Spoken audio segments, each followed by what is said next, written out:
I now call this regular meeting of the Davenport Community School District Board of Directors to order. Director Hayes and Director Gordon are attending virtually, and they are on, correct?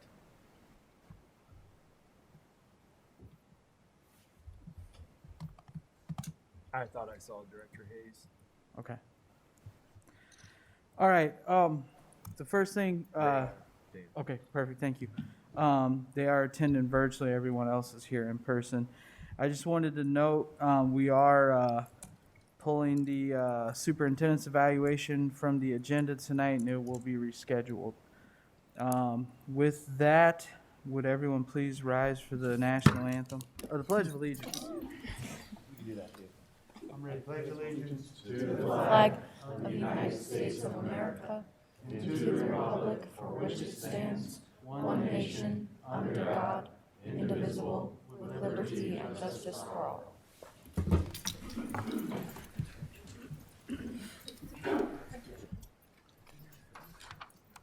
Director Kleindrum, would you please read the board priorities?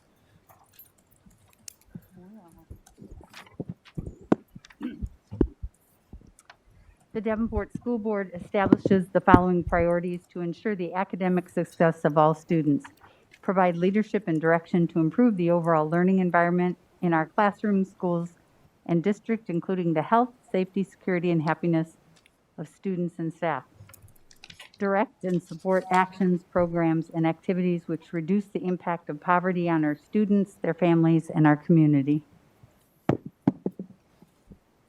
Thank you, Director Kleindrum. Director Potts, would you please read the mission and vision statements? Mission statement. Enhance each student's abilities by providing a quality education enriched by our diverse community. Vision statement. Education that challenges conventional thinking, prepares all students to compete in a global society, and inspires our students, parents, staff, and community to answer the question, what if? Thank you, Director Potts. There are no presentations tonight. We will move on to student board reports. I'll turn it over to the superintendent. Thank you. And Miss Alex Yazak, we pick on you first every time, so we're going to move right down. Sarah, if you wouldn't mind starting this off, much appreciated. Okay, so at West recently, Jada Daly and Nia Smith received 4th and 5th place in their division at the sanctioned girls state wrestling meet. On Saturday, we also had 4 band members perform at the SEBA Honor Band, which is a huge honor to be accepted into.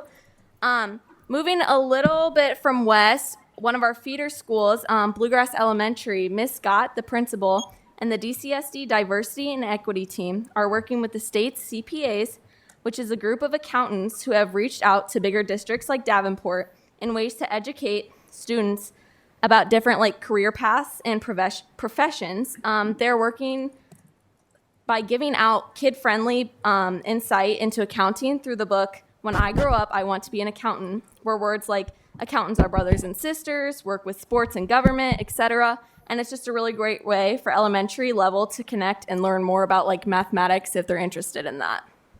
Do you want me to pass it that way or back to Bree? Just go that way. Okay. She can go last. Okay. So at Davenport Central, we recently had our NHS induction on January 12th, where 72 new and existing NHS members were inducted. Last year, the NHS members of the class of 2022 weren't able to be inducted because of COVID, so this gave an opportunity for them to do that. So now the total number of NHS members at Central is 110 students. Tomorrow, we actually have an NHS event where we're going to support the boys swim team on their senior night against Clinton High School. The show choir premiere also happened January 15th. Blue Vibrations and Central Singers Incorporated had their first performance of the season, where their families, friends, and even around 30 Central Show Choir alums were present at the show. On January 20th and 21st, the Drama Club held their student-directed play called Not So Grim Fairy Tales. And also, math teachers Mrs. Rao and Mr. Taylor are offering students help with their ACT math prep for the ACT happening on March 8th, which is a good resource for our students. No worries. Over at North, we have some exciting things going on. So our student body has had a pretty calm start to the new quarter, which is always a good sign. Both our girls and boys basketball teams are having a great season, and we are looking forward to seeing how the rest of their seasons play out. There are also some more interesting updates from the arts perspective. So we also had our show choir premiere. So our prep and our varsity show choirs both performed for the first time this season. And then our varsity show choir, Northside Establishment, was able to compete at the West Branch High School Invitational this last Saturday, where they were awarded Best Band, Best Choreography, and the prestigious Grand Champions Award, which means that they won the entire competition, which is obviously a great honor to be awarded. And that hasn't happened over at North for over 6 years. So it's very exciting for all of us over at North Choir, and we're excited to have a good season. So.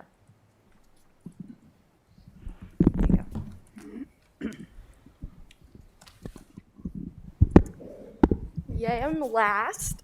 So something I forgot to mention last time is that our life skills in our Falcon Friends group, which is where like students just work together to build friendships, we had a holiday party with North and Central life skill departments at West in the gymnasium. So that was a lot of fun. That happened before winter break. And then Sarah and I went to our show choir opening night on January 15th on Saturday.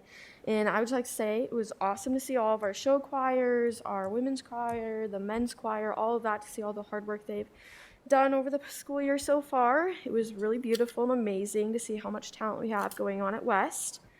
Something really cool that also happened is our vocational automotive department, our photography department, and our graphic design department all worked together to create a calendar, and they sold calendar ads, all for the common goal of to raise money for families at Jackson Elementary. They completed 30-hour service learning project that donated over $1,000 to those families at Jackson. This whole project really gave students a time to give back to the community and just really give back. Stepping back to our feeder schools, at SMART, Mr. Jones and a few other DCSD faculty have been working together over the past year with community health care to provide free vaccines and athletic physicals to all the students there. They've reached over 100 families just in the first half of the school year, so it reaches a lot of people, and it really it allows people to have access to the healthcare that they need, and it gets rid of that transportation barrier. That's something that would be really cool to see in all of our other schools, and they've just done an awesome job doing that. Thank you very much. That concludes our student board reports. Thank you, student board members. We appreciate hearing from you all. All right, board reports. Are there any board reports? Director Hayes, do you have any board reports?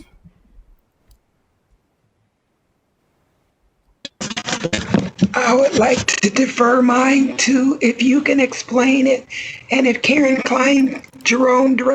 Karen Klein Jerome could do the condolence.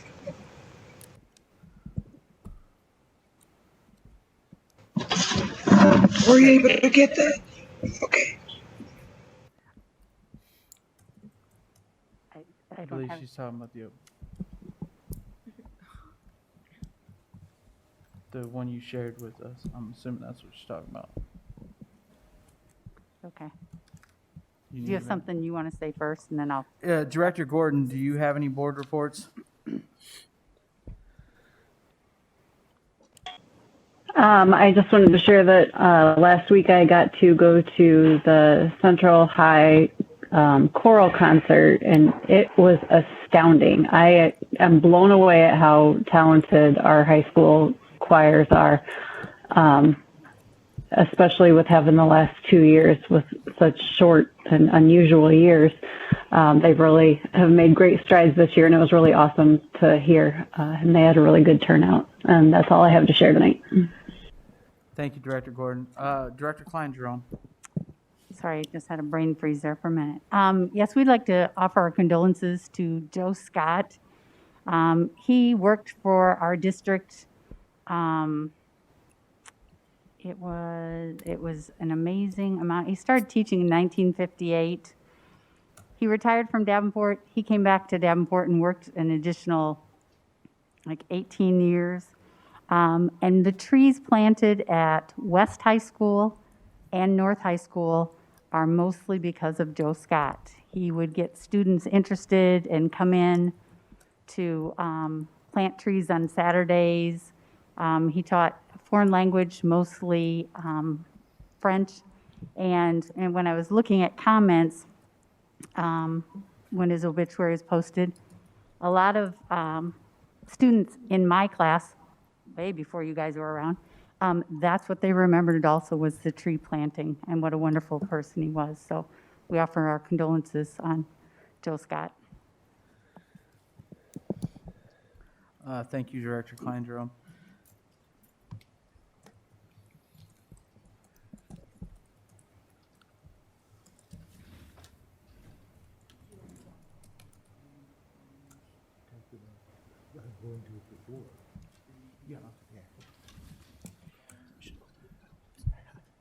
Director Potts. I had attended the Facilities Committee meeting at Monroe School the week before last, and the library was full of citizens and committed people. And the commitment that these folks are making on this enterprise is significant. A whole year's worth of work. And I expressed to them our commitment as a board to not, reassuring them that we don't have a plan in the can that we're going to whip out, that we're not going to act on anything that's in their purview until we receive their report. And I think they were appreciative of that, because there's always some skepticism on the part of any group you pull together to develop something that they wonder, okay, so once we're done with this, what happens? So, but it was very productive, very productive. And the lady that owns Rudy's provided refreshments for everybody, and that started the evening off. I almost want to say it started the evening off with the gas. Director Potts, like, when is the expectation that they will have a report for us? This spring. This spring, okay.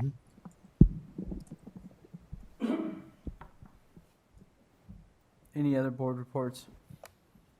The only thing I have, and the superintendent will probably cover in the superintendent report, but myself and Vice President Hayes went with the superintendent to the state board meeting, which was a very good meeting.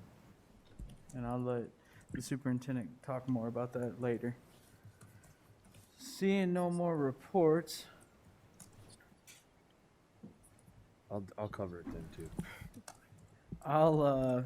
We'll move on to communications. Open forum. Open forum is a time for members of the community to give input at a board meeting regarding school district issues or concerns. Individuals who want to speak, please fill out an open forum request and give it to the board secretary prior to open forum. The form is available in hard copy for in-person attendees or on the school board page of the district's website for those who want to participate virtually. Virtual participants must email their request to Brenda T. at tbren@davenportschools.org by 3 p.m. on the day of the board meeting. The board will not act on any issue presented during open forum if it was not published as an agenda item. Iowa Open Meetings laws prohibit action on any issue that is not on the agenda. The president may set the amount of time allowed for individuals to speak. The board asks that no charges or complaints be made against individual employees of the district or community. Remarks that reflect negatively on the character or motives of any person will be called out of order. For open forum tonight, we have 3, and we'll do 3 minutes apiece. Up first, we have Penny Duda. No? Okay. Up next, we have Carla Pitson. Did I say that right?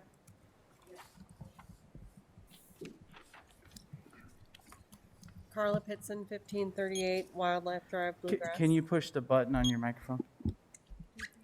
Carla Pitson, 1538 Wildlife Drive, Bluegrass. This information is from the Association of American Physicians and Surgeons.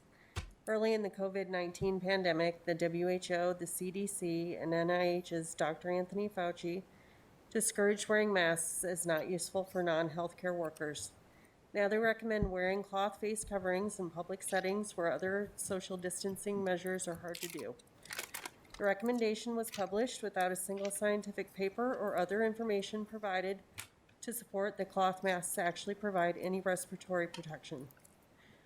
The cloth that serves as the filtration for the mask is meant to trap particles being breathed in and out, but it also serves as a barrier to air movement because it forces the air to the path of least resistance, resulting in the aerosols going in and out at the sides of the mask.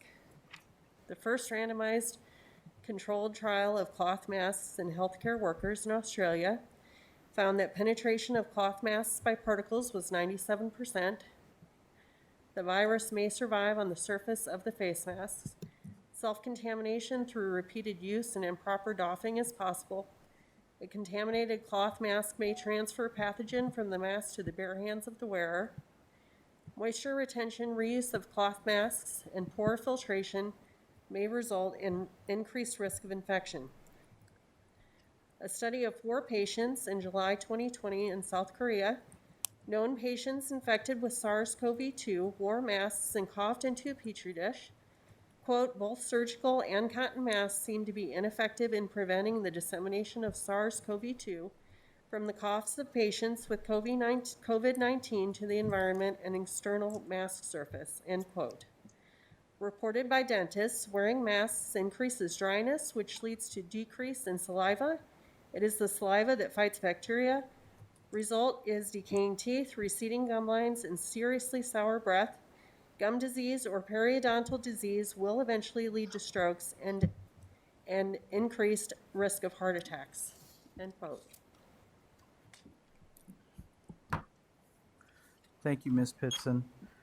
Maddie Pitson. You're a minor. You don't have to worry about giving us your address.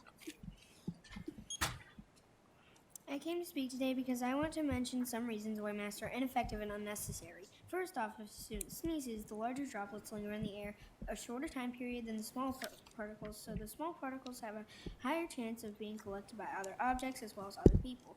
If they're wearing a mask, the gaps that are in the mask will divide the larger droplets into even smaller droplets, causing the particles to linger in the air even longer.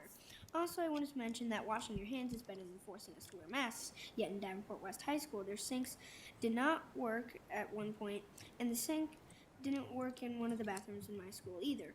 Basically, my point is you are making us do something that does not work, but the things that might work you do not have. Also, masks are just annoying, uncomfortable, itchy, and hurt the back of your ears, and in some cases make it hard to breathe. Even my teachers don't like masks. Please just end this meaningless mandate. Thank you.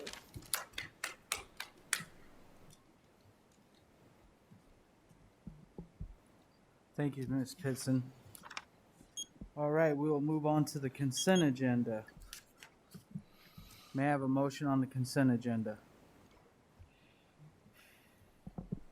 Mr. President, Director Beck. I move the board approve the consent agenda as written. Is there a second? Second. Seconded by Director Potts. Is there any discussion?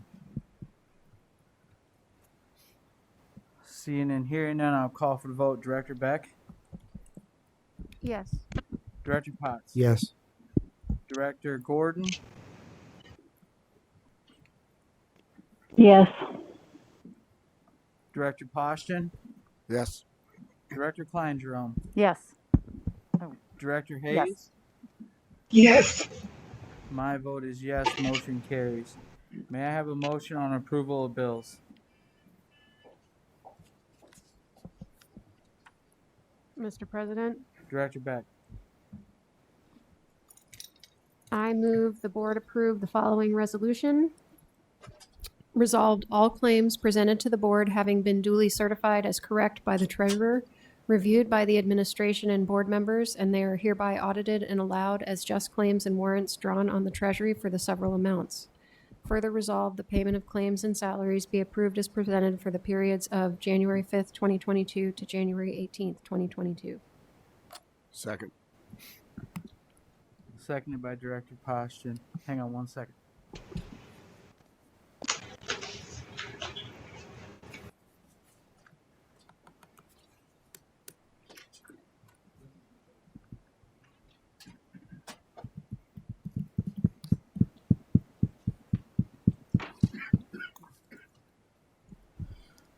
The motion's been made. The motion's been made by Director Beck, seconded by Director Poston. Is there any discussion on approval of bills? Seeing and hearing none, I will call for the vote. Director Beck, Yes. Director Poston, Yes. Director Hayes, Yes. Director Gordon, Yes. Director Potts, Yes. Director Klein Jerome. Yes. My vote is yes. Motion carries. Superintendent report.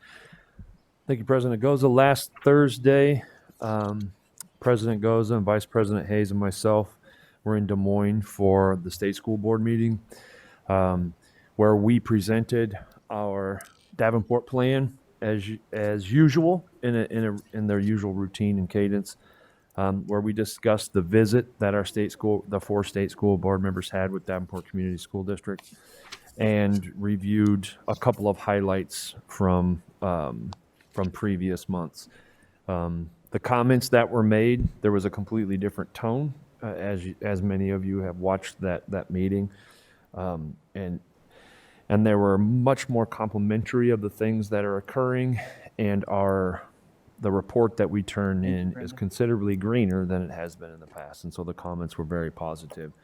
One of the highlights that we had that I thought President Goza was going to share in the board report is that the Iowa Association of School Boards asked Dan to facilitate one of the statewide president's meetings, which I think is a great honor and also a testament to this board and the direction that we are going. We have worked really hard with IASB to get things going in the right direction, and our continued efforts were a direct result of Dan being asked to participate in that, and that is exactly what we said we were going to do, and the things that were on our sheets. And so, the overall feelings in the room and comments were very positive.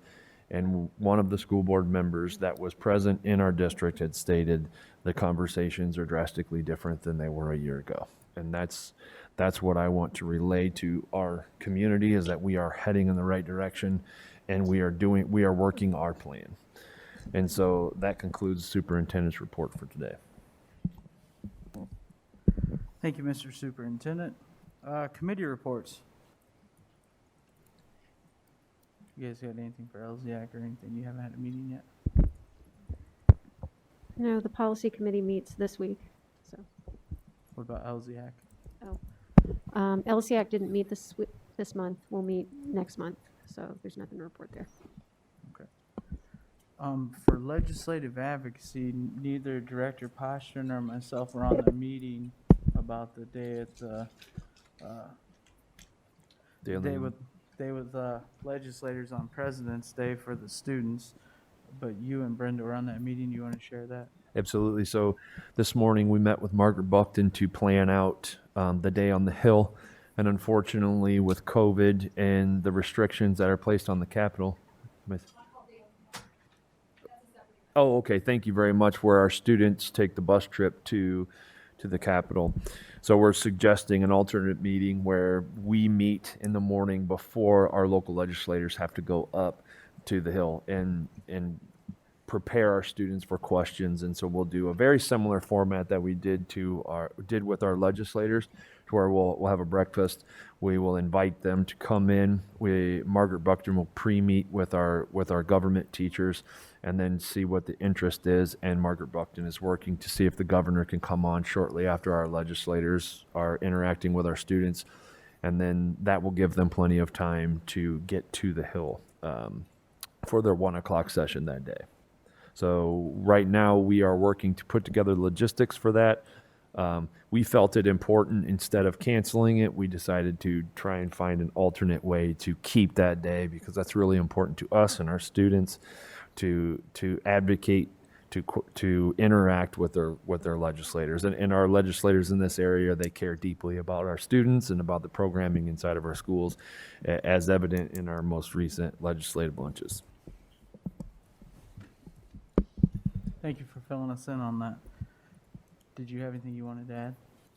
No. I already had you give the Long Range Facilities Plan Committee point, so. LZAC, I think we covered all of them. No Finance Committee meeting report? That was canceled because of the meeting in Des Moines. So I'm not sure if we're going to try to squeeze one in here or go to next month. But I do have a board request in just for some information. It's some information that I was going to ask or discuss at our Finance Committee meeting. But it's something I think all the board should be aware of, and I think we need to address it. Thank you, Director Poston. Seeing no other committee reports, we will move on to items requiring action. May I have a motion on subject 10.01? Mr. President, Director Potts. I move the board approve the administration's recommendation for the purchase of a 1.5-year contract extension for our E5 Envision Math contract for our online component to our K5 core math production. Envision 2.0 in the amount of $102,600. Second. Motion's been seconded by Director Kleindrum. Is there any discussion? Seeing and hearing none, I will call for the vote. Director Potts? Yes. Director Kleindrum? Yes. Director Poston? Yes. Director Gordon? Yes. Director Hayes? Yes. Director Beck? Yes. My vote is yes. Motion carries. May I have a motion on subject 10.02? Mr. President, Director Poston? I move the board authorize the district's administration to submit a request to the School Budget Review Committee for funding related to FY22 statewide voluntary preschool program increased enrollment in the amount of $97,564.50 as part of the district's response to the impact of COVID-19 pandemic. Second. Do you need that part read too? Mm-hmm. We need to read that. The January. No. Oh, okay. The motion's been made by Director Poston, seconded by Director Kleindrum. Is there any discussion? Director Beck? I know this didn't follow our typical pattern of discussing before it came up for a vote, so just so that people know, could I ask the superintendent to give us sort of a brief overview of what we're asking for here? Absolutely. One of our overarching goals is preschool in this district, and any additional funding that we can use to move forward the initiatives that we have. We know that preschool is something that works in our district. The state is responding as fast as they can from the federal government, and so when things come at them very quickly, it comes at us very quickly, and we felt that this was an absolute something that we needed to put on right away due to the timing of it, and the impacts to our budget are nothing, and so getting it on here moving it forward is just a simple formality for us to have access to the funds. Kevin and Lisa, is there anything that you'd like to add to? The main thing I would like to add is this is a unilateral request that all districts have to submit timely in the next. Good point. Sometime in the first week of February, it's due. That's why this is the only meeting we have between now and then without doing a special call to give you an answer to your question. And it's unique because the dollars come with it. It's not just authority. Thank you. Any other discussion? Seeing and hearing none, I will call for the vote. Director Poston? Yes. Director Klein Jerome? Yes. Director Potts? Yes. Director Beck? Yes.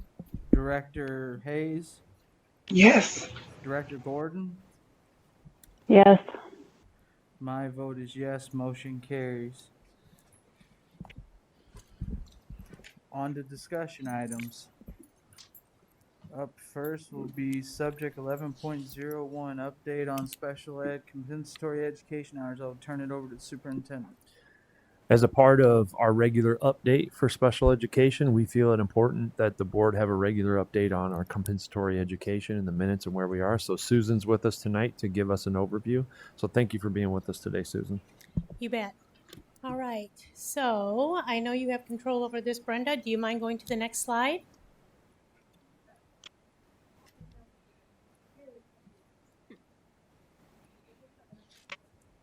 There we go. So in August, I presented on the update for phase 1, and at that time we had one student left from that very first round of citations that we hadn't finished our compensatory ed on. That was a high school student who had not been accessing his compensatory ed. We have since closed that one out, and we are now done with all of our phase 1 citations. So if you go to the next slide, we can see that, just so everybody can see where. Right there, we're 100% done with phase 1. All right, if we'll go to the next one. So phase 2 was the second round of citations. That's also when the state came in to do their look at our accreditation, the entire district. And during that phase 2 visit, they found more citations for special education. Those revolved around alternate assessment, our students who are on alternate assessment, those in our most significant programs, and preschool. So phase 2 alternate assessment, in August, we still had 6 students. There was 43 students originally that were cited or that were found that were owed compensatory ed. In August, we had closed out 37 of those. We had 6 students that were still receiving comp ed, and we had 743 hours left to provide. We have a couple of students under that citation who were awarded several hours of compensatory ed. In fact, several hundred hours. So if you will scroll down to the January, oops, scroll back up a little, right there. Thank you. We still have 6 students who are currently receiving compensatory ed. We are now down to 632 hours, so we're down about 100 and some hours.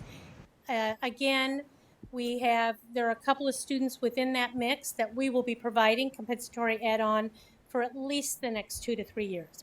We're not going to close them out for 2 or 3 more years because they have several hours owed them. But we'll have a couple that we probably will close out yet this year. But we've made good progress this year or actually within the last 3 or 4 months, we've made good progress on those hours. So feel real good about that. All right. Next one, we had early childhood. So in August, we had a total of 19 students who had been determined owed compensatory ed. We had closed out 15 of those students. 4 were receiving compensatory ed, and we still had 279 hours that we owed. And if we go down now to Right there, right there, right, yep. Nope, not there. Go down a little bit up. Nope. It's all right. We got to scroll back up.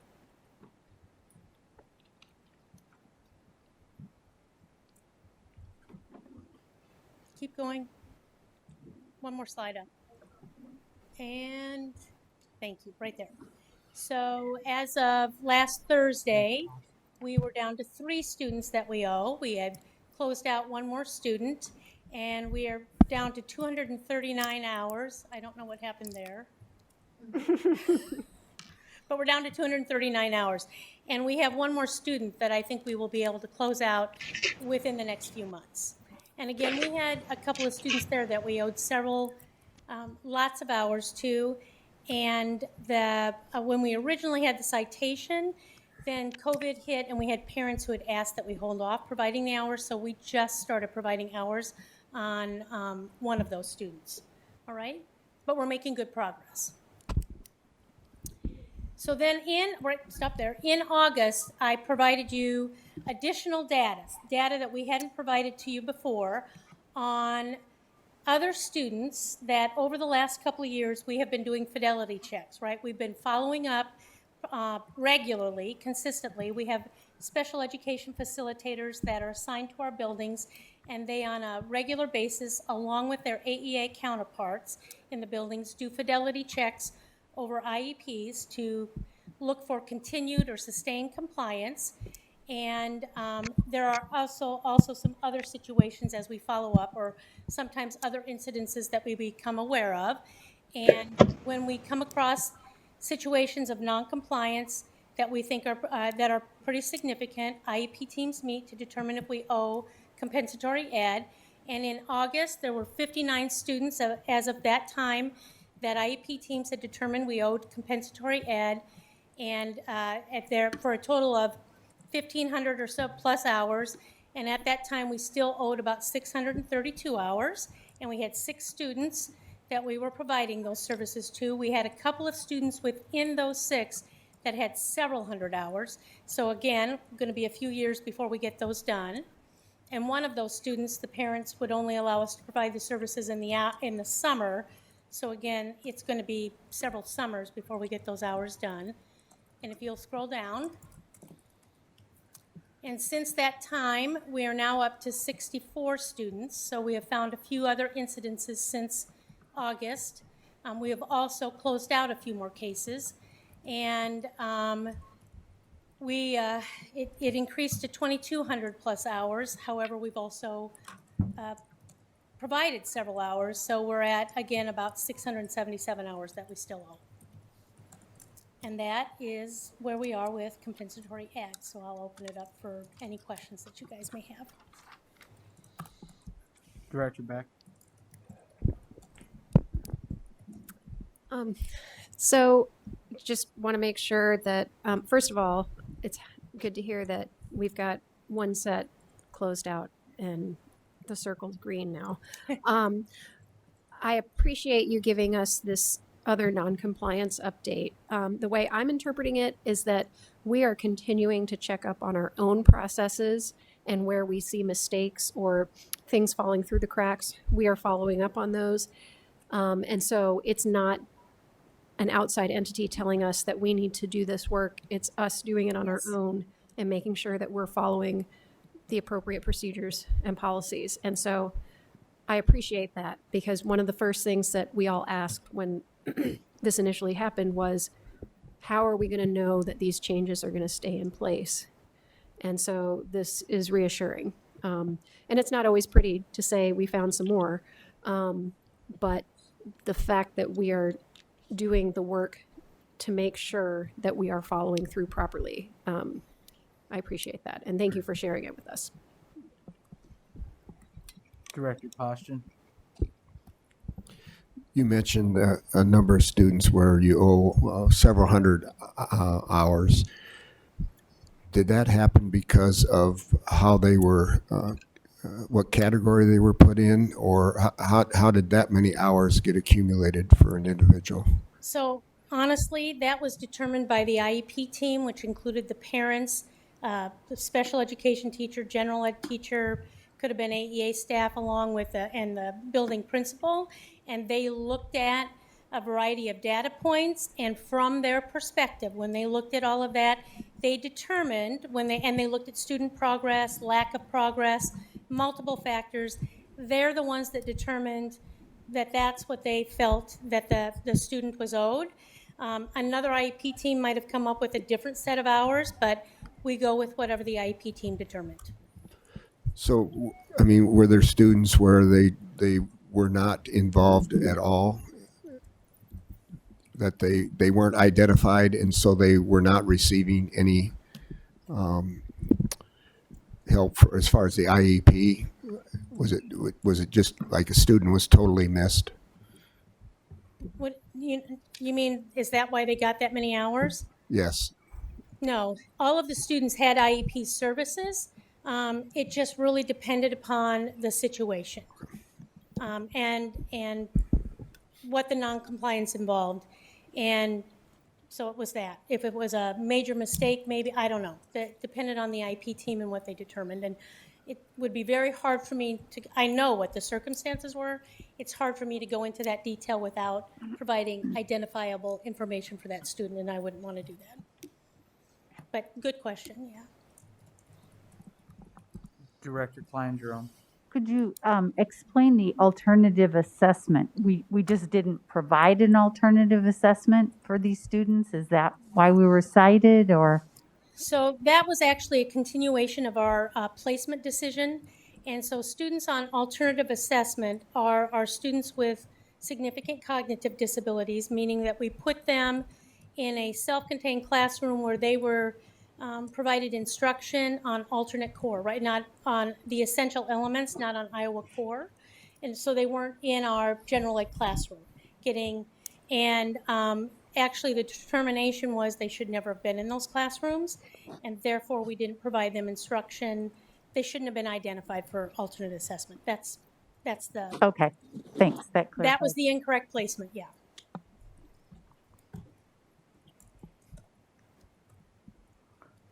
Director Gordon, do you have any questions?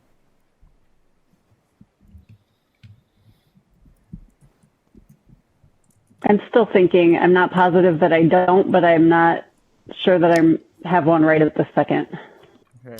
Director Hayes, do you have any questions? I do have just one. Thank you for that report, Susan. You had mentioned the one student that was only available for summer.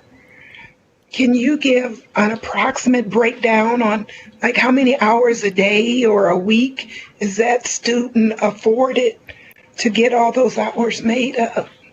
So that student comes in the summer for around 6 hours a day, 4 days a week. I mean, that's been offered 4 days a week, 6 hours a day for about 5 weeks in each summer. Okay, thank you. Any other questions? Director Gordon, did you come up with any questions? No, I think I'll pass. Thank you. Thank you. Seeing no other questions, thank you, Susan, for coming to give us an update on this. We greatly appreciate it. And we will move on to subject 11.02, benefits discussion. So I'm very proud of the committee that was led by Jamie Weinsroll and Kevin Posicani about the review of our benefits. It's something that's been long overdue. And so they brought together a committee of teachers, paras, everybody from our organization, and even included a retired teacher on there. And so tonight we are going to share for your discussion the results of that committee. So Jamie, if you and Kevin would update us on the progress that team has made. I'm extremely proud of the work that you've done to build consensus, to really show the state of where we are with our benefits, and so both of you should be commended because you've done a wonderful job leading that committee, and it's much appreciated. So go ahead and walk us through the benefits presentation. Thank you. Sure. Brenda, are you able to get that up? As TJ mentioned, in the fall of this past year, we formed an insurance committee, and it was represented, sorry, from each group, employee group within the district. So, like TJ mentioned, anywhere from custodians, maintenance, retirees, administrators, secretaries, our food service, everyone was a part of this conversation. So, our first meeting that we held, we brought in our benefits consultant, True North, and we really dug into our current plan, our expenses. I got a rare! Mommy, I got a rare! Mute. If whoever's online, if you could please mute.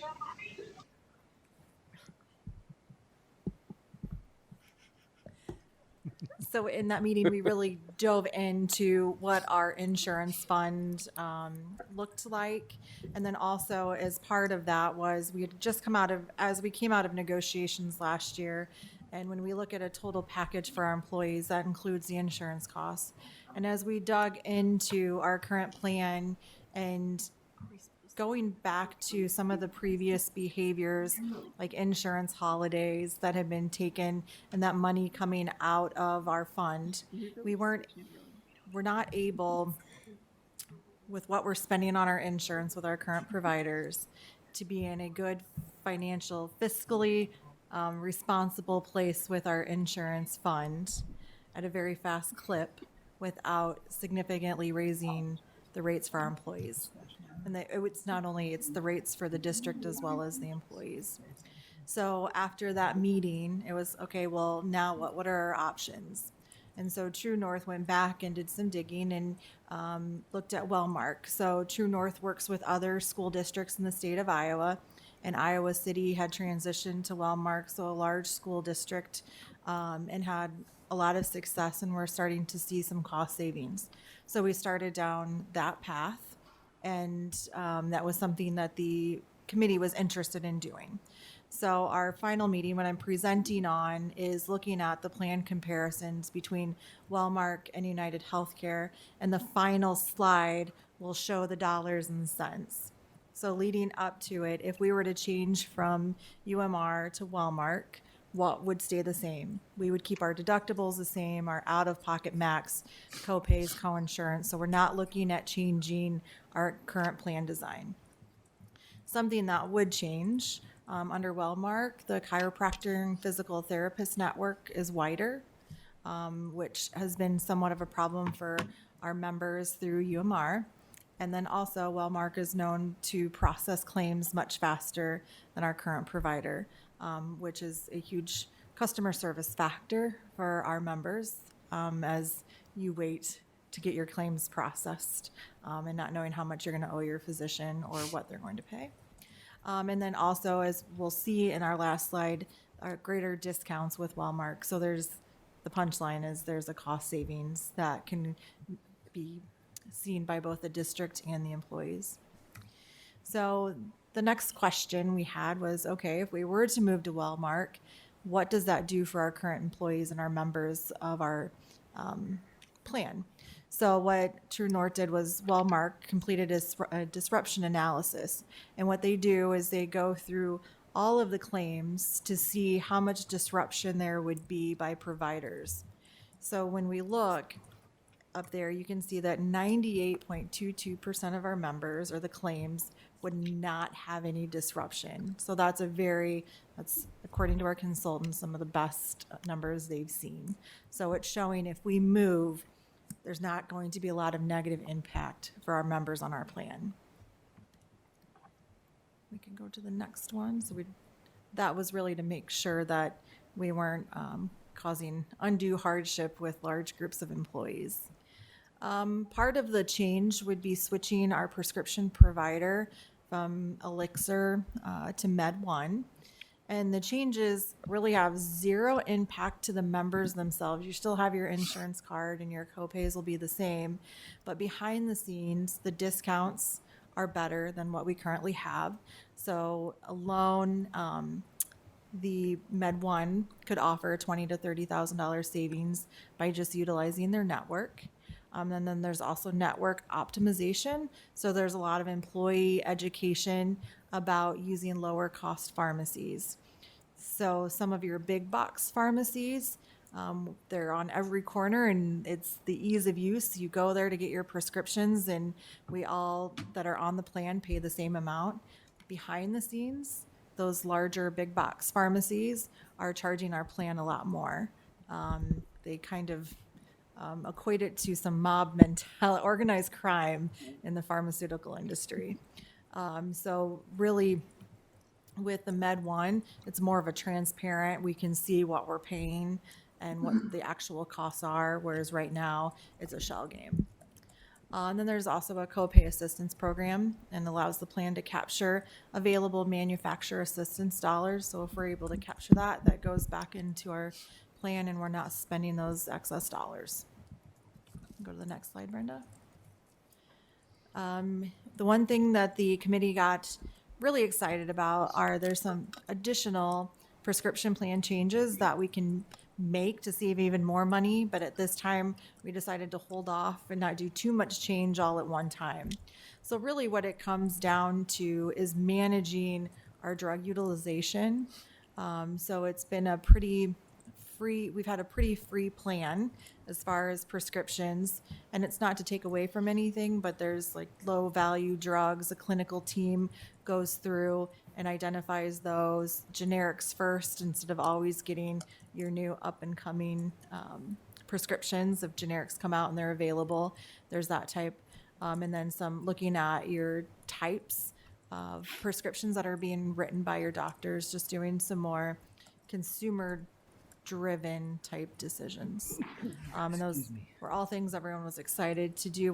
The insurance committee is still intact, so as we make decisions on how to move forward, we can always get back together and look at evaluating even more cost savings. Next slide. All right, Brenda, if you could click on that link.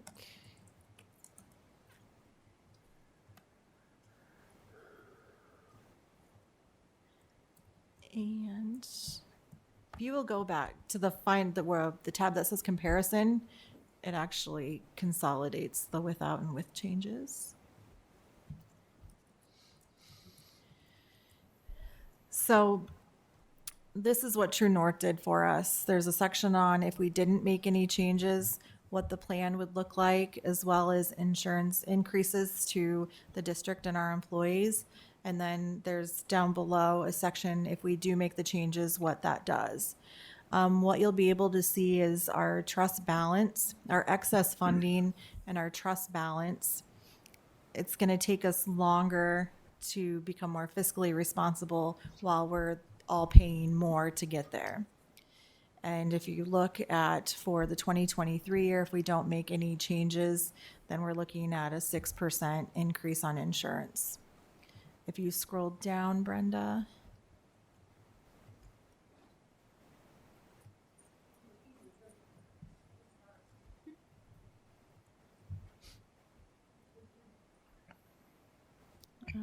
Right, that's good. So here, what you'll be able to see is that our trust balance and our excess funding, we're able to get there a bit faster without paying as much as we are with UMR.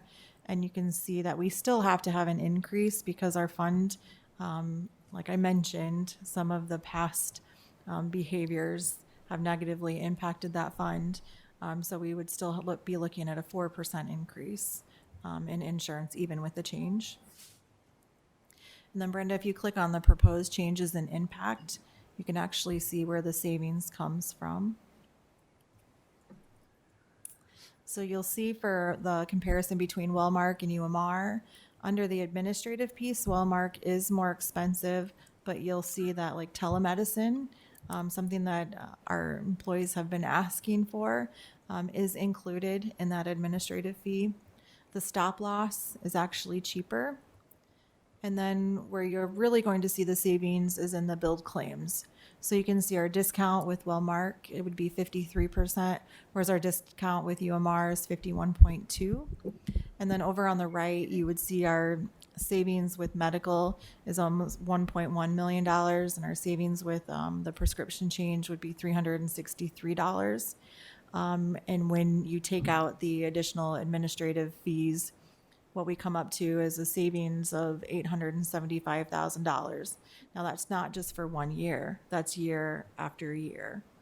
So it's a long-term cost savings. And so basically, in advance of asking permission at the next, to be voted on at the next board meeting, is the entire group on the committee had come to consensus to move forward with recommending a change to Wellmark over UMR. And if the board decided to move forward with that, we would be able to roll that out on April 1st.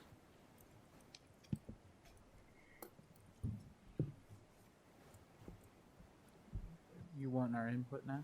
Sure, absolutely. All right, well, you didn't say, and that concludes my presentation. Oh, sorry. Is there any discussion? Director Gordon, do you have anything? Yeah, I have a question. So this shows that the telemedicine is included for the Wellmark. So what does that mean exactly? Just that it's provided as an option, or that there's not a copay? Or I guess I just don't understand the 91 or 97 cent difference or whatever. Sure. So the 97 cents under UMR is a per employee per month charge that in order to have that benefit, whereas under Wellmark, that benefit is provided under that administrative cost. So we wouldn't have to pay an additional price. So there was a difference in the administrative fee, and that is some of the savings. They look higher, or UMR looks lower, but we're also paying an additional price to just be able to utilize telemedicine. Okay. My next thing isn't necessarily so much a question, just as a comment.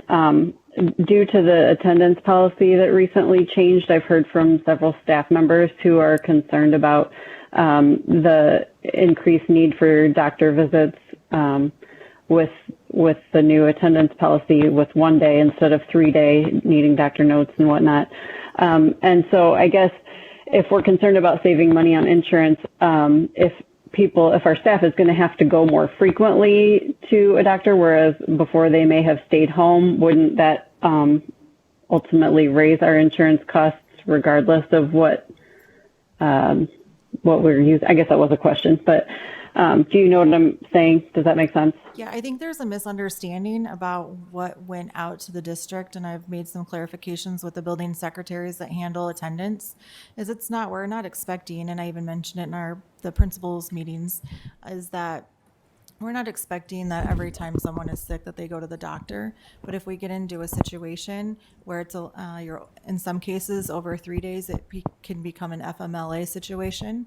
And then there's some issues that we're trying to address through resending out the attendance expectations that are within the contract, is that if you're starting to abuse it or starting to see patterns, then we can ask for. You're walking the line because we're not talking about attendance and stuff. We were talking about benefits. So just make sure you keep it about benefits. I don't Sure. want to get off topic. Yes, the more you use the benefit, the more it's going to cost.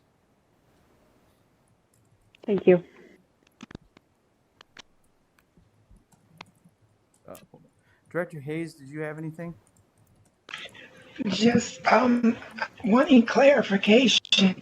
Jamie, thank you so much for the in-depth study on this. You had mentioned that the plan design would not change, only the PT and the Cairo. Is that correct? Right, and that's not even changing. So there's no plan design changed. The request for proposal was apples to apples. One of the additional benefits by moving to Wellmark is they have a bigger network, a wider network of providers for physical therapy and chiropractors. So it's just kind of an extra perk. Thank you. Director Beck, you had a question? Yeah, just thinking of, I'm, as somebody whose employer recently went through a change in health insurance, and I know, so for some people, for instance, there may be a disagreement over they've been on a particular medication for years and years and years, and the insurance says, no, now this is the equivalent or something like that. How easy is it to talk to somebody at Wellmark, I guess would be my concern if there is a disagreement. Because I feel like sometimes with large insurance companies, there can be sort of a one size fits all mentality and everyone has to do the same thing. But there are some situations where it's in the best interest of the patient to listen to what they've been doing for a long period of time, right? So I guess my question would be, how easy is it to talk to somebody and figure those kinds of things out? Sure. So right now, when you talk about prescriptions, it's going to a new prescription provider, so they're not a large Wellmark right now. And those other things that you talked about, that I showed, are things that we can look into further. So right now, we're not going in heavy-handed saying that we're going to start evaluating everybody's prescription.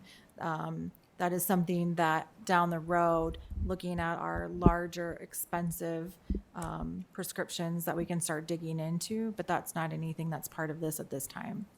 Okay.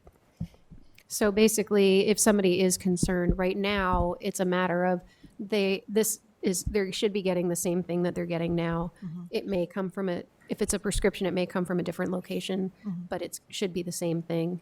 It would be coming from the same place. I mean, you still go to your same, we want to do education to have our members utilize lower cost pharmacies because that saves everybody more money. But you would be getting your prescription from your same provider. Oh, okay. All right. Thank you. I appreciate that. Any other discussion? Director Potts. Did I hear you correctly when you said that the members of this insurance committee are completely on board with this proposal to shift to the Wellmark? Yeah, so we did a consensus activity during our last meeting and got the entire group consensus to bring this to the finance committee and then the school board. Okay, thank you. Any other discussion? Student board members, I forgot to call on you on the last discussion item. I'm sure you really want to talk about benefits and insurance and stuff, but I just didn't want you all to feel left out. We're good. We're good. We're good. Thank you. Thank you. Director Gordon, did you have anything else? No, thank you. Director Hayes, did you have any other questions? No, thank you. Jamie, when will you be bringing this to us? At the next board meeting. Does any board member have any other information they would like or need to feel comfortable voting on this at the next meeting?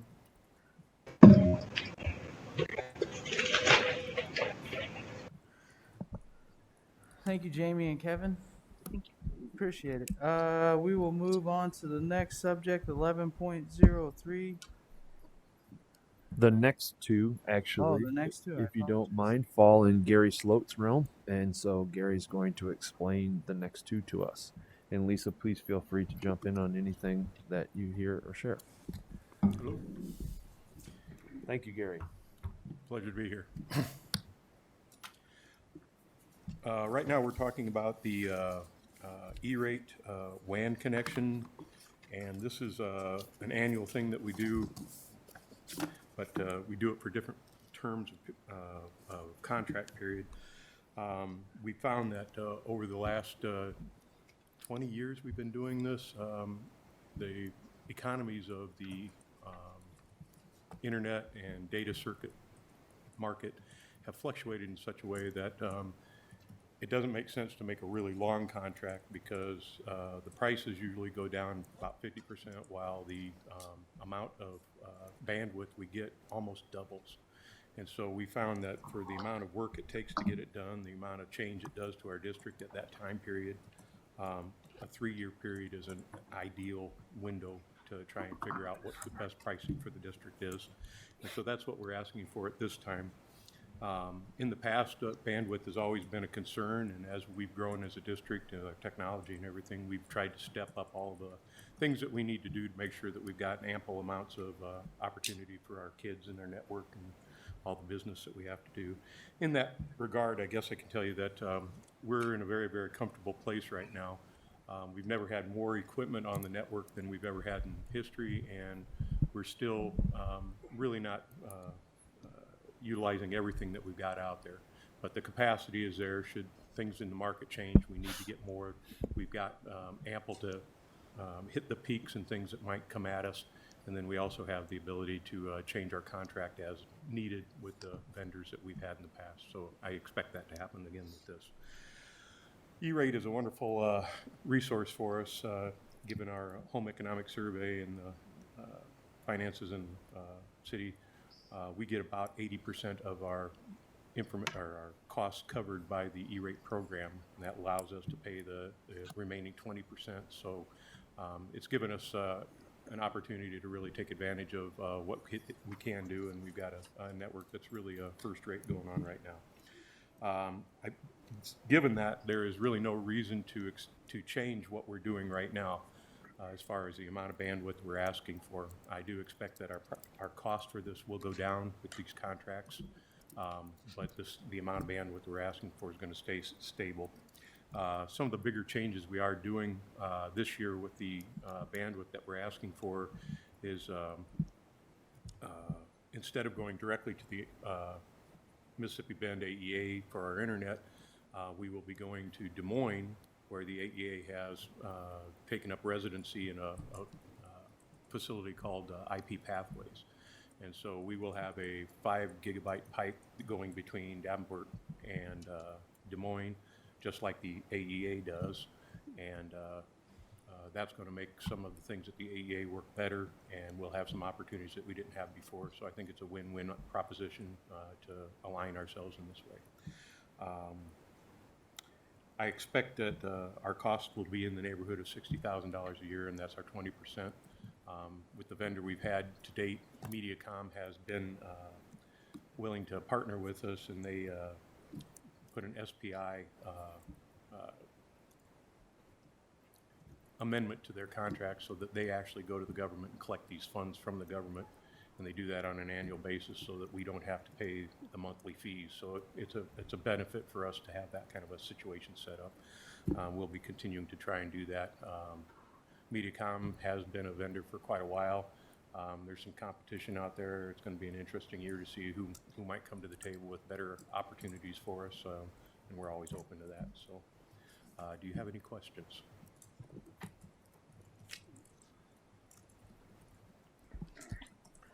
Director Hayes, do you have any questions?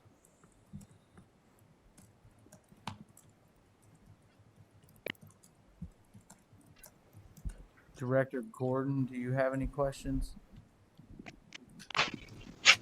No, thank you. Any other questions? This is going to come to the next board meeting.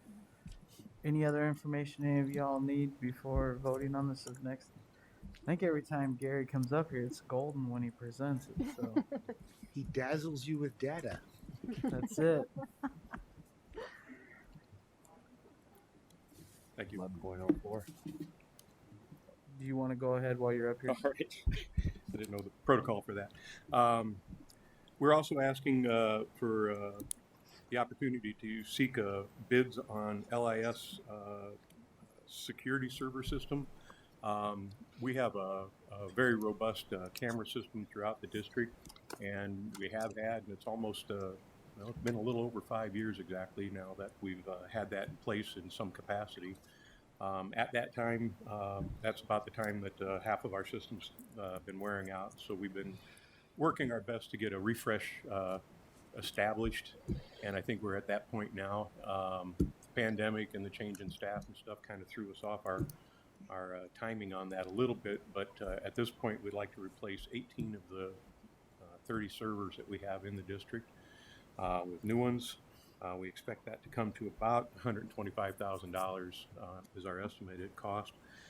These are the servers that actually store the content that the cameras create so they can be reviewed, and we have the opportunity to get at it. I think we're doing a really good job of helping the district move forward with all the kinds of things we need the video system for, And I think this is a prudent expenditure at this point in time. Are there any questions on that? Director Beck? So just to clarify, this is PEPAL money that we would be spending on this. And I note in the memo, you say this will allow us to set a 5-year cycle. So basically, we can kind of continually replace and upgrade as necessary without a huge expense at once, unless there's some sort of. The ideal cycle would be about 25% of your stock every year. And so you'd be on a 4-year to 5-year recycle. We do that with our desktops. We do that with our Chromebooks. So we're trying to get it all in line. Okay, thank you. Sure. Any other questions? Director Gordon, do you have anything? No, thank you. Director Hayes? No, sir. Thank you. Student board members, you got anything? No? All right. Thank you. Thank you, Gary. Thank you, Gary. All right, we will move on to subject 11.05, the monthly physical reports. Thank you very much. As you heard Director Poston state, we have had our cadence and our routine disrupted. We were unable to meet as a finance committee, but we felt it important that we would bring this forward. So we feel as if the cadence of presenting the data to the school board is important. We will be making up that finance committee as we have very important things to continue to discuss with our board finance. Some of the upcoming financial calendars were some of the things that we were going to discuss in that meeting. And also we are bringing forward our updated ESSER budgets to the finance committee to review, and today the agenda committee has scheduled that because I know that's something that the finance committee has been very interested in hearing exactly the status of our ESSER dollars. So those will be the big topics of our finance committee as we move forward. And so for our monthly financials today, one thing that I will say that has been a very positive step in the right direction is our HR department and our finance team have been partnering together, and Jamie Weinzerl has created a census report that has become very valuable to us. And in the last month or so, we've really been utilizing that to really double check ourselves with the things that are occurring inside of our district.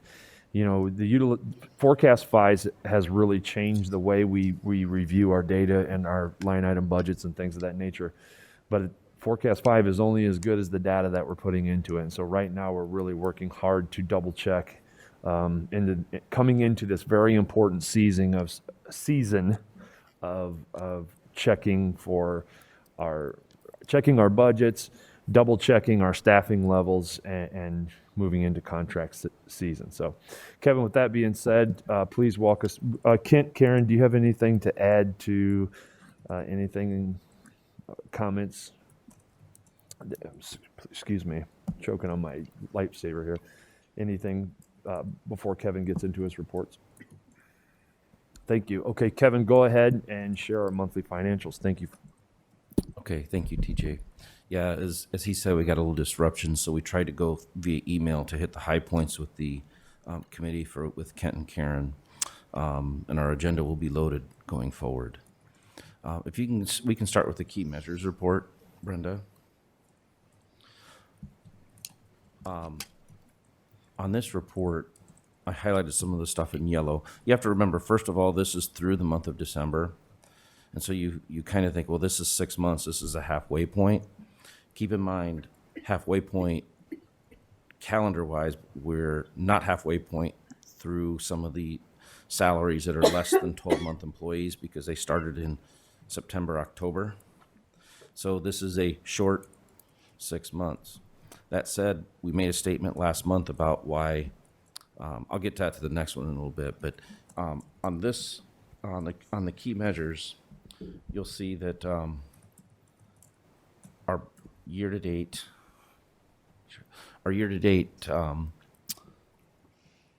expenditures are sitting at 42%. That's why I say we're on a short year. That is right in line with where we've been historically. In fact, it's trending down. I know 1% doesn't sound like a lot, but going from 44 down to 43 to 42%, our adjustments that we made last year at this time compared to this year at this time are starting to show. It takes a little bit of time when you have retirements in the prior fiscal year that happen in December and February. So you're not seeing those February retirements yet in a comparison, but you're starting to see some of the reductions that we made overall, and then going forward, you will start to see the other reductions. So you can see that our projected UAB for the year is sitting at 99.4%. Again, we are still trending in the right direction to where we need to keep that number under 100% so we can grow our unspent balance. That is a percent of expenditures to revenue. And as long as we maintain that at under 100%, we're going to be okay. Our solvency ratio is the third item. If you slide down just a little bit, Brenda, it shows it at 15.8%. Again, that's a little bit of a short year, so that 15.8%, where we want to be between 5 and 15%. It seems a little high, but it's going to come back a little bit when we get to our second 6 months of the year. And on the page 2 of that same document, I'm going to continue to repeat this because we're going to be coming to you with an amendment. You'll see 2 areas where way back in March when we were projecting what's going to happen this year, we have 2 of the 4 categories that it looks like we're projecting to overspend. We'll be coming back to you just like we did last year to do an amendment, and those numbers are still holding in the negative. That's okay. It doesn't change anything. We just have to be aware of it so that we can make an amendment when we're coming in April with our new budget. We'll make the amendment to the current budget at the same time. Any questions on the key measures?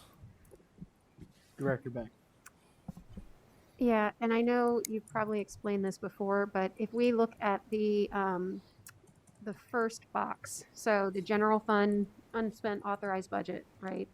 Mm-hmm. And excuse me, that unspent authorized budget is sort of the number that we've been looking at for quite some time.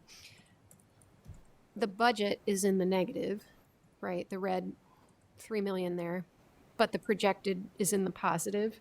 Yes. Can you just kind of, for somebody who may be listening for the first time, explain why we're not panicking? Yep. It's a great question. I'll probably repeat it when we get to the next slide. Okay. One of the things that's unique about this fiscal year is we have some latent receipts that we have not received.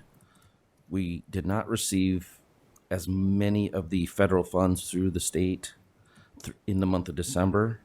We're getting those in January. In fact, we have received them in January to the tune of about $2.9 million. That's what part of the communication we're going to have on our finance committees, because there's some unusual and unique things happening that ultimately wipes out that negative amount.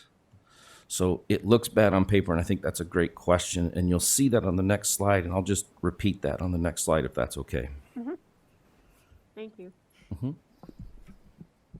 Director Klein-Jerome. Could you explain why the UAB ratio in November was 4.1 and now it's 0.8? Why the drop is, again, is it because of the revenue that we have not received? Yes, that's exactly what it is. And you'll be able to see that on the next slide when you compare to year to date with the other years. Okay, and then explain to me, like, does the state have to wait for the federal government to send it, or has the federal government already sent it? Why are we getting late payments? I don't know the exact reason why, but I know that they've had staffing issues just like we have. And there's also one of the things that happens, especially with their ESSER funds. The federal government is moving the bar and asking the state for additional information that they've asked from us prior, but they're changing the ask from the federal government. So the state is working as hard as they can to try and get the information from districts to get back to the feds so that the dollars that flow back and forth, they've satisfied from the federal side of things. So the money is still with the federal government. They haven't sent it to the state yet to disperse? I believe so. Thank you. Any other questions? Director Gordon, did you have any questions? I don't think so. Thank you. Director Hayes, did you have any questions on what? No, I don't. No. Okay. Brenda, if you'll go to the other report.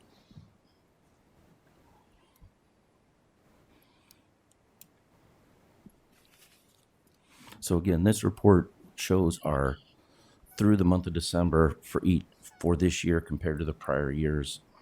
The big difference, the big variance I want to point out on the revenue side, as soon as this comes up. Okay, can you all see that? Oh, there we go. You'll see that our federal revenues are sitting at $3.5 million. In FY 2021, it was at $4.5 million. Remember I mentioned there's about $2.9 million, and I have a list of about 5 different federal grants that we have that were typically paid in December from the first quarter of the year, so July, August, September time period, that we're just getting them in January, and those numbers are not reflected in here. It's very unusual and unique for this to happen. So showing that we're at 41% of our revenue is low, but that's going to correct itself come January. But you can see trend-wise, we're pretty steady on those receipts other than that anomaly. The other thing to point out when you flip to the expenditure side, a large portion of that $2.9 million is ESSER funds. And ESSER funds in this situation is on a reimbursement basis. You ask, do they have the money, or they have to ask for it? We don't have those funds. We have to ask for it, so it's on a reimbursement basis. So while the dollars in ESSER that we've paid, that we've expended, we haven't received it. So that's just to get us back to even. So that's important to note. But also on the expenditure side, when we're talking about staffing and all the work Jamie's doing with our staffing levels, you would expect our staffing salaries to be down. There's a couple of nuances to that. When we expend our salaries, we expend month to month. In fiscal year 21, our 9-month calendar, especially teachers, they're the heavy lifters of the expenditures.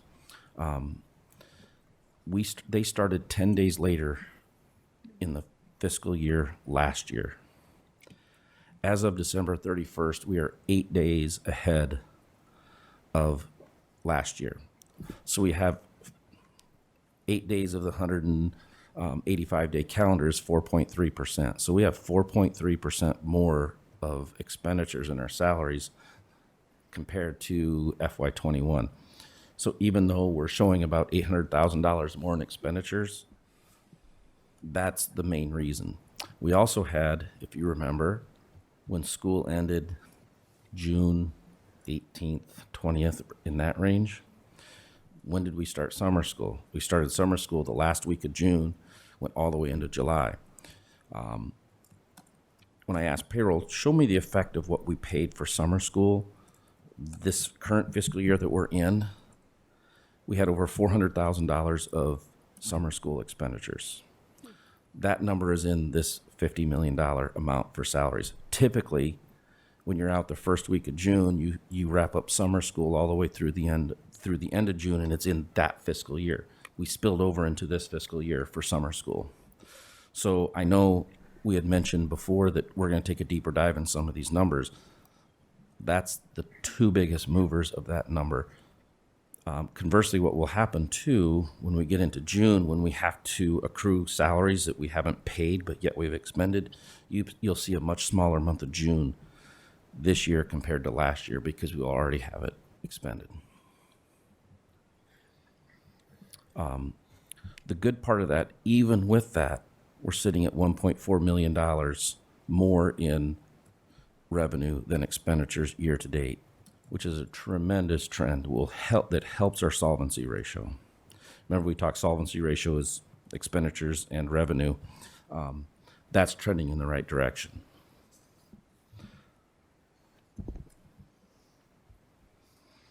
that is pretty much the big stuff on this. I have a question about the federal dollars, and you said that, we haven't received that much, but if you go back and look, at this point, we had 11%, 19%, 9%, 29%. That is, last year was a huge, I'm assuming because of ESSER, and now we're at 16. So we're really tracking on the higher side of, if you don't look at last year, what should typically be minus ESSER dollars, our percentage? I mean, it seems like it should be more in that 15, 16% rate area. Would that be a correct assumption? That's correct. Okay. You're exactly right. The ESSER funds were about 2.5 of that 2.9 million. So that 16% is fairly close. To what it should be? Yes. Okay. Any other questions? Director Poston? So Kevin, I put in a board request and it's concerning ESSER dollars, and I know we were going to have that discussion at this past meeting. But I'd like to see, if it's not too much trouble, I'd like to see where the dollars have been spent, where and when the dollars been spent, and then the projections on where we're going to spend it, whether that's going to be more summer school, for example, or whatever, or whether that's got to come from staff as far as where those funds are going to go. But I think that's something we've got to keep on top of and have a plan in place so that we know where we spent them and where we're headed. That's the exact presentation that's being prepared as we speak, that was intended to be, and we will have that ready to go at our next meeting. Any other questions? Director Hayes? No, I don't. Director Gordon? No, I don't. Thank you. Student board members? Other than it costs a lot of money to run a school district, huh? Thank you. Seeing no other questions, thank you for the presentation. Administrative reports. None at this time. Board requests. We have a few. First board request, Director Gordon made the request, dated request 1/24/22. Type of request, an agenda item. Requesting a discussion regarding how the district ensures district rule enforcement and compliance with consistency, especially during extracurricular activities. Reason for request. It has been brought to my attention that our mask wearing policy is not enforced with fidelity at all extracurriculars. For example, at a chorus concert last week, the director explained the importance of everyone in the building/PAC keeping mask over nose in order to comply with district rules, as well as ensure these concerts can continue. But at a basketball game at a different school later in the week, despite a displayed board with masks required at the entrance, almost no one wore a mask in the gym and no one was there to enforce it. I have seen and heard of this issue and others being dealt with differently depending on the building and / event. Why are you making this request? Honestly, my concern isn't so much with the mask issue as it is with the fidelity and enforcement of district rules in general. If our administrators and staff aren't enforcing this rule, how can we expect anyone to take seriously any district rules? How can we enact consequences for breaking some rules but not others? Some examples are hat wearing, dogs in buildings, etc. When would you like this info? As soon as possible. Is there a second? Second. Second. All right, next board request. Name of board member making request, Director Poston, date of request, 1/24/22. Item requested, agenda item. Description of request, would like to have a report on what we are or will be doing on truancy, absenteeism, dropout prevention. Why are you making this request? How can we improve our early literacy if kids are not in school? When would you like this? Next meeting. Is there a second? Second.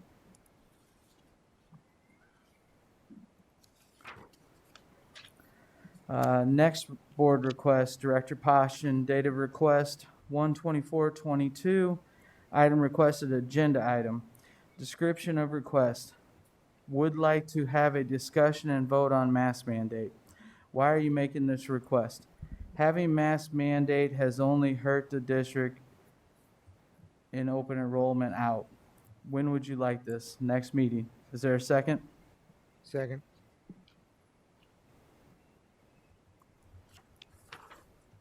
I think the diversity plan played a little bit of that too. Next board request. Name of board member making the request, Director Poston. Date of request, 1/24/22. Item requested, request for information. Description of request, would like to have a report on where and when ESSER funds have been spent and balances that are left.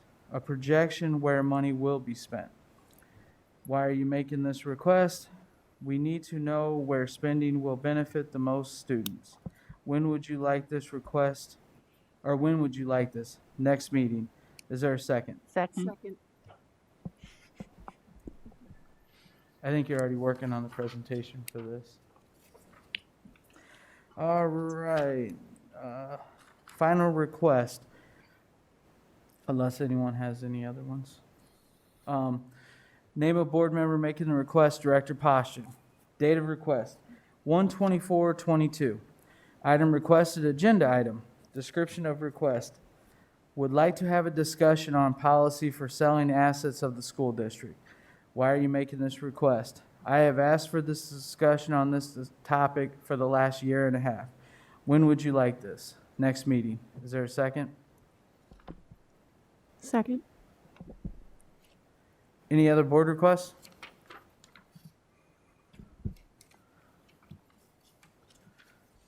All right, Director Potts' favorite part. Board reflections. Oh, I thought I was going to say so moved. But I'll start with Director Gordon.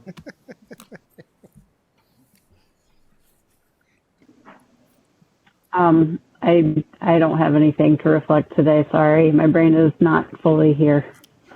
No problem. Director Hayes.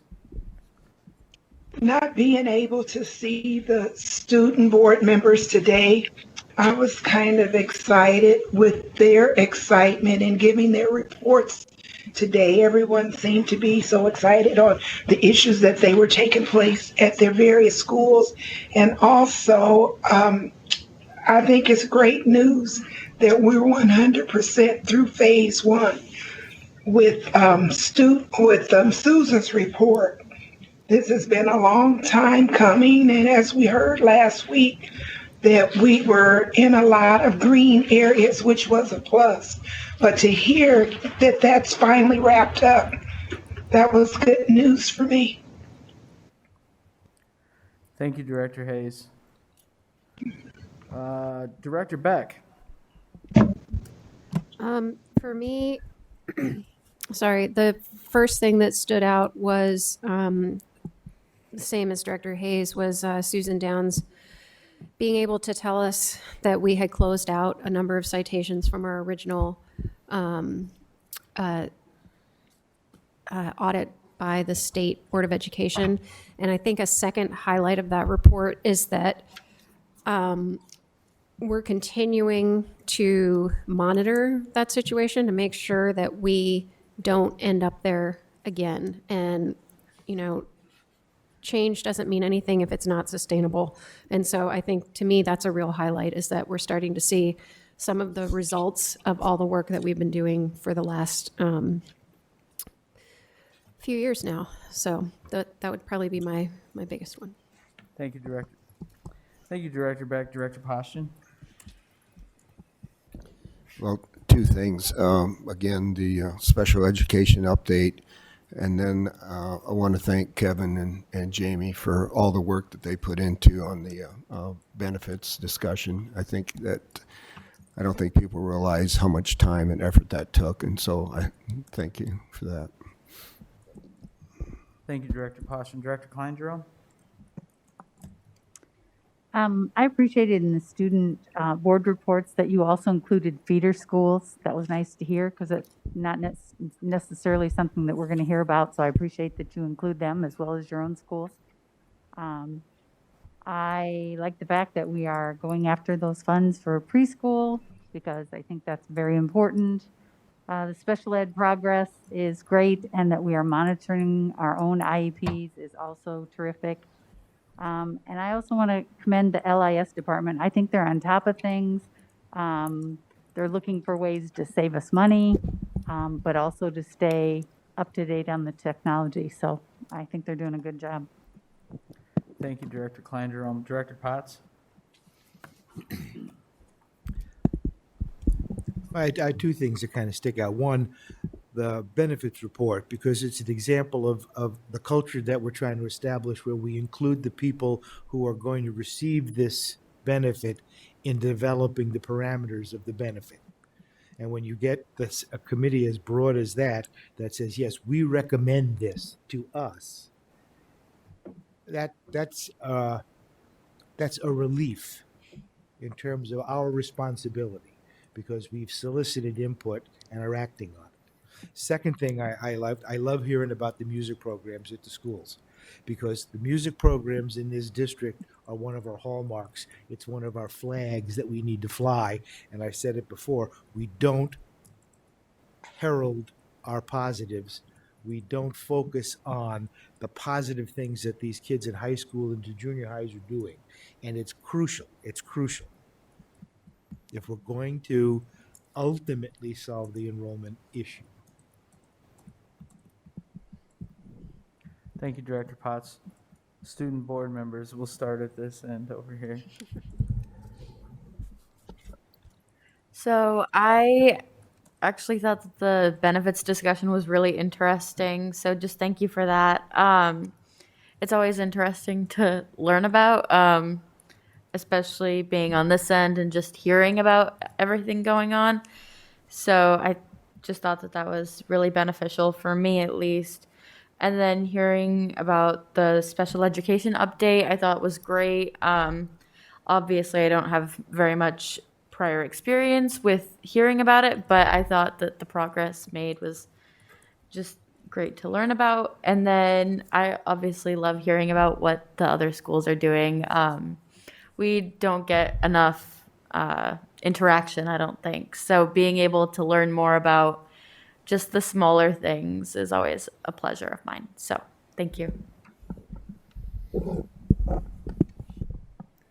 I also just commend everyone that puts together those reports. It hurts my brain to look at, but I know that a lot of time was spent doing it, and I think that's really cool and awesome, and I know that it probably is a lot of hard work, and yeah. I really appreciate that you guys are going over the benefits, because that shows me that you care about your employees and your district and the people that you are making decisions about. I think that it's great that you're looking at something that's so important like healthcare benefits. I think that's awesome, and I really appreciate the what's it called at the end when you do the papers, the board requests. I really appreciate when you guys do that, because for me it shows that you're like caring to inquire more about what's going on in your district, and it shows that you're looking deeper into our district and not just what we talk about here, what you would like to know for further times. Thank you, student board members. We appreciate your input at the meetings. And if I ever forget you for a discussion item, just make sure you make a bunch of noise and wave your hand. Director Potts will let me know. Superintendent. I would like to also echo our LIS department. We had some illnesses today. So along with their reports, We have Jeff and Justin inside the closet, and so big thank you to them. They had a crash tutorial on how to run our system. They got in there and they did it with no hiccups. So I think that says a lot about our employees in our district, because that is occurring all day long, every day, in every department, in every school. And we're making it happen for our kids, for our staff, for our community, and that's just one example of that happening. So thank you.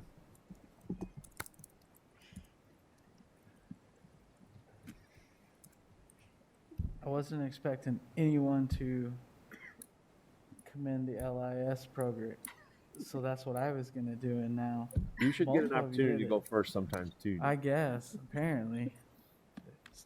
Stole my thunder. But Gary, you and your team, thank you all so much for always looking out for the district and trying to save us money and things like that. And without you and your department, clearly we wouldn't be able to live stream these meetings and let the public interact with us and all that. So we greatly appreciate it. Student board members, like I said, I greatly appreciate your all's input and your reports for what you got going on in the buildings. Not every one of us have kids or grandkids in the district, so we don't know what's going on all the time. So we do, and appreciate you staying all the way till the end of the meeting. And kudos to you. Student board members used to leave as soon as they gave their reports, so hopefully your teachers and principals are watching, you get a little extra credit or something. I hope so. You can go tell them that the board president and the board said that, right? I will definitely tell them that. Just pull up the YouTube. You need me to get him to say it? Yes, yes. All right. Again, and I really appreciate the special ed update. It is nice to see where we're at with that stuff, and that we're constantly going back and rechecking on that to make sure that everybody's getting the compensatory education that they deserve. With that being said, Director Potts, I would entertain a motion to adjourn. So move. Is there a second? Second. All those in favor say aye. Aye. Any opposed? Meeting adjourned.